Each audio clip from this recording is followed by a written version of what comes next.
Right your mister lucky, এই কথা চিরন্তন সত্য। তাই নাকি? তাহলে আপনার যে শিক্ষাটা বাকি আছে সেটা নেবেন নাকি? What do you mean sir? আপনার কথা আমি কিছুই বুঝতে পারলাম না। আরে পারবে কি করে? যখন মানুষ ক্ষমতার অর্থ হাতে পেয়ে জানোয়ারে পরিণত হয় তখন সে সবকিছু পেয়ে না বোঝার ভান করে। সত্যি সত্যি বলছি স্যার, আপনার কথা আমি কিছুই বুঝতে পারলাম না। এই চাবুকের কয়েকটা ঘা পিঠে পড়লে সব মনে পড়বে। বলুন, এত সাহস আমি পেলেন কোথায়?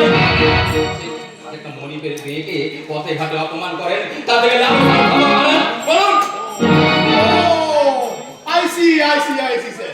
আসলে কি জানেন তো স্যার, সেদিন না আমার ড্রিমটা একটু বেশি করা হয়ে গেল। তাছাড়া আমি তো আপনার বোনকে চিনতাম না, তাই ভুল করে যে অপরাধটা তুমি করেছো জানো তার উপযুক্ত শাস্তি কি?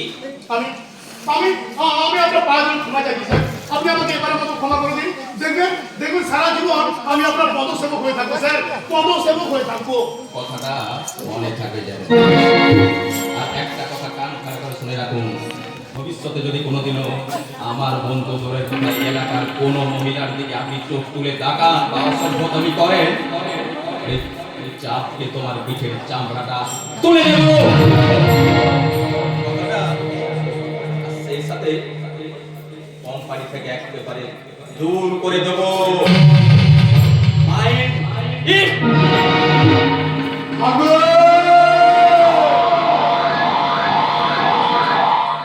নিশ্চয় মনে থাকবে মিস্টার রঞ্জন রায়, তোমার এই তীব্র অপমান আমি কিন্তু এত সহজে হজম করবো না। আরে পায়ে ধরে কোনো জন্য ভেবো না যে সিংহ শিকার হয়ে গেছে। আরে সিংহ মাঝে মাঝে পিছনে হয়, তবে সেটা কিন্তু ভয়ে পালাবার জন্য নয়, আরো শত্রুকে ধরার জন্য। আর আমিও তাই করবো। তোমার বোনকে সবাই তোমার সামনে টাচ করেছি, টাচ। এরপর ওকে আমি একেবারে দিয়ে খাবো।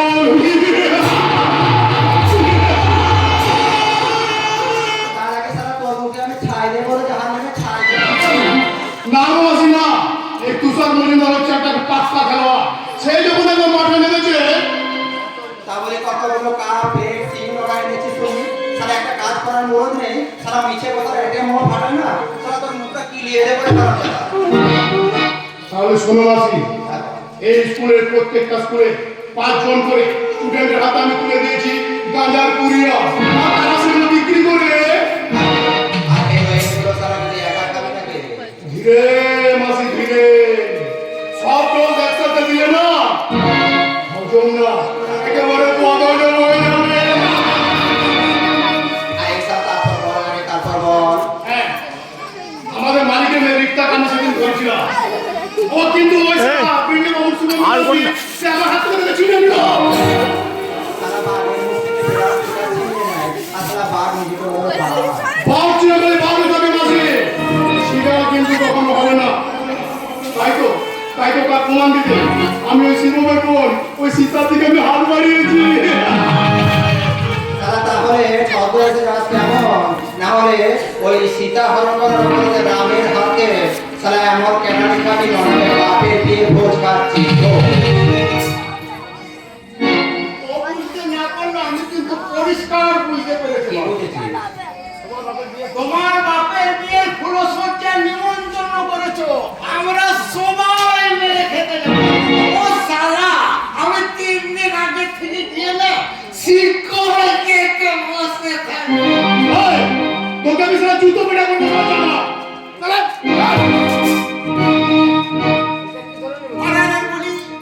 এটা কি ধরনের নিমন্ত্রণ হলো? খেতে যাবো বললেই পেড়ে মারতে যাবো।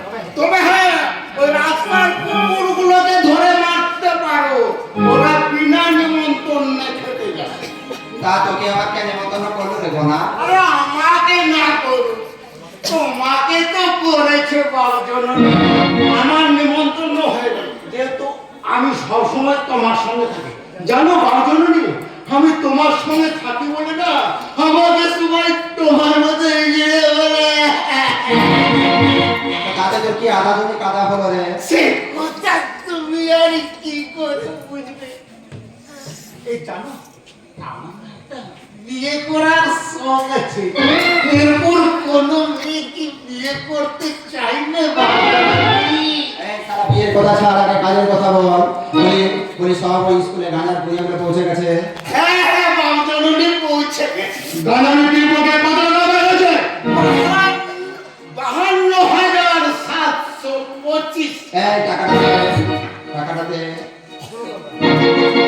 এই আমার কথা শোনো, এই সেলের পরিমাণ ছাড়া এক লাখ পৌঁছাতে হবে। সমস্ত স্কুলে গাঁজার পুড়িয়াগুলো পৌঁছে দেওয়ার পর সারা প্রত্যেকের হাতে তুলে দিতে হবে হেরোইন নেশাকে। এই ছাত্র সমাজটাকে বন্ধু করে কামাতে হবে লাখ লাখ টাকা। যা তোরা আগামী দিনে নিজেদের মধ্যে সারা ভাগ করে নিবি। আপনি মিলাবে না? আমি সারা টাকা নিয়ে কি করবো রে? আমি টাকা নিয়ে কি করবো? আমার আত্মীয় ভাই বন্ধু এই পৃথিবীতে তো কেউ নেই রে। আমার একমাত্র বর্তমান ভূত ভবিষ্যৎ সব তো তোরাই রে। তাহলে এই সময়টাকে ধ্বংস করে এত এত টাকা কামাচ্ছ, সেটা কি শুধু এই আমাদের জন্য? হ্যাঁ, সারা টাকা কামাচ্ছি আমি তোদের জন্য, আর এই সমাজটাকে সারা ধ্বংস করছি। আমার এই বুকের জ্বালা যন্ত্রণাটাকে সারা নিভানোর জন্য তীব্র অপমানের জ্বালা, যে জ্বালা বুকে নিয়ে একদিন আমার বাবাকে আত্মহত্যা করতে বাধ্য হয়েছিল। কি সেই ঘটনা বামজননী? আমরা কি একটু শুনতে পারি না? শুনতে বলছিস? তাহলে শোন। আমার মা প্রথম সন্তান জন্ম দেওয়ার পরে গ্রামে বসে গেল, সে সালা একটা পিঁপড়ের জন্ম দিয়েছে। এই নিয়ে গ্রামে সালা শুরু হলো কানাকানি ভাষা, তীব্র উপহাসের পালা। এইভাবে কয়েক বছর কেটে যাওয়ার পরেও ভাবতে অবাক লাগে, এরকম সভ্য শিক্ষিত সমাজে পিঁপড়ে জন্ম দেওয়ার অপরাধে কোনো বাবা মাকে সহ্য করতে হয় তীব্র কটাক্ষ। আমার বাবা মা জ্বালা যন্ত্রণা সহ্য করতে না পেরে, মানুষের অপমান সহ্য করতে না পেরে এক ভিখারিনীর হাতে সালা আমাকে তুলে দিয়ে এই জীবন যন্ত্রণা থেকে তারা মুক্তি নিল। তারপর সেই ভিখারিনী আমাকে এই ছোট্ট থেকে বড় করে ভিক্ষে করে তিলে তিলে আমাকে বড় করে তুলেছিল। আমি একদিন রোগে শোকে সারা সেও মারা গেল। তবে হ্যাঁ, মারা যাওয়ার আগে আমার সালা এই জীবন যন্ত্রণার কথা সে আমাকে জানিয়ে দিয়েছিল। রাগে শোকে দুঃখে সালা আমি সালা হিজড়ের দলে যোগ না দিয়ে আমি প্রতি হলাম সালা এই সমাজ ধ্বংসের কাজে। সেই সমাজ আমার বাবা মাকে অকালে ছেড়ে দিয়ে আমার জীবনে টেনে দিয়েছে সালা ধ্বংসের